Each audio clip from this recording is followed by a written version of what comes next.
ভর্তার নাম শুনলে জিভে জল আসে না এমন মানুষ খুঁজে পাওয়া কিন্তু বেশ কঠিন।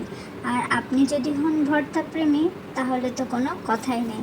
আজকে আমি আপনাদের সঙ্গে এমনই জিভে জল আনা একটি ভর্তার রেসিপি শেয়ার করব। তো চলুন দেখে নিই আমি আজকে কিসের ভর্তাটা বানিয়েছি। আমি এই ভর্তাটি বানানোর জন্য আমি এখানে ওল নিয়েছি, অনেকে হয়তো ওল কচু বলে থাকেন। এটাকে আমি ছোট টুকরা করে পানিতে আগে সেদ্ধ করে নেব। তো ওটা আমি সেদ্ধ করতে দিয়ে দিলাম। আর এদিকে ভর্তা বানানোর জন্য আমি কিছু ইনগ্রিডিয়েন্টস তৈরি করে নেব। এর মধ্যে আমি দু রকমের সর্ষে নিয়েছি, এটা একটু টেলে নিব। এটা কিন্তু খুব অল্প আছে, এটা টেলে নিতে হবে। যদি পোড়া পোড়া হয়ে যায় তাহলে কিন্তু একদম তিতা হয়ে যাবে, জাস্ট একটু ফুটে উঠবে তখন এটা নামিয়ে নেব। তারপর আমি কড়াইয়ের মধ্যে একটু সরিষার তেল দিয়ে দিলাম।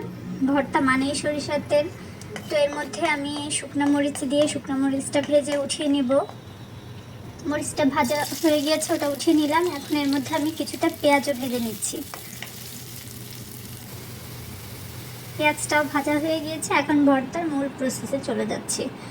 এখানে আমি ওলটা সেদ্ধ করে নিয়েছিলাম, সেটা উঠিয়ে নিয়েছি।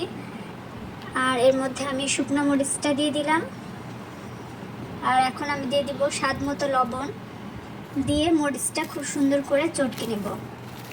যাদের হাত জলে এভাবে মরিচ চটকে নিলে তারা কিন্তু গ্লাভস পরে ভর্তাটা করতে পারেন।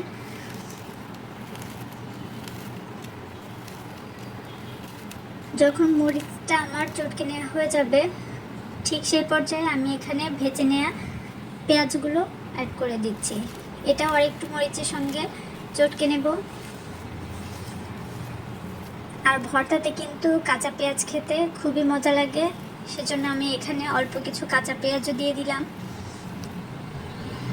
এখন এগুলোর সঙ্গে আমি ওলটা খুব সুন্দর করে মেখে নেব। দেখতে পাচ্ছেন আমার মাখা হয়ে গেছে। আর আমি এখানে অ্যাড করে দিলাম সেই সরিষার গুঁড়াটা, যেটা আমি ভেজে নিয়েছিলাম। এটা আমি ব্লেন্ডারে গুঁড়া করে নিয়েছি। এটা মিক্স করে নিলেই কিন্তু ভর্তাটা রেডি। আমি এখানে প্লেটিং করে নিয়েছি, সামান্য একটু ধনেপাতা, লেবু আর কাঁচামরিচ দিয়ে এটাকে ডেকোরেট করে নিয়েছি। বাস এই তো রেডি হয়ে গিয়েছে। উপর থেকে আরেকটু সরিষার তেলটা দিয়ে দিলাম। সরিষার তেলের এই কাঁচা ফ্লেভারটাও ভাতটা খাওয়ার সময় খুবই ভালো লাগবে। এই ধরনের ভর্তা যেদিন বানাবেন সেদিন কিন্তু ভাতটা একটু বেশিই লাগবে। আর গরম ভাতের সঙ্গে এরকম ভর্তা একদম জমে যাবে। আর ভর্তা প্রেমী হলে তো তাদের কাছে আর কোনো কথাই নেই। তো সবাই ভালো থাকবেন। আর রেসিপিটি কেমন লেগেছে অবশ্যই কমেন্টস করে জানাবেন। আসসালামু আলাইকুম, আল্লাহ হাফেজ।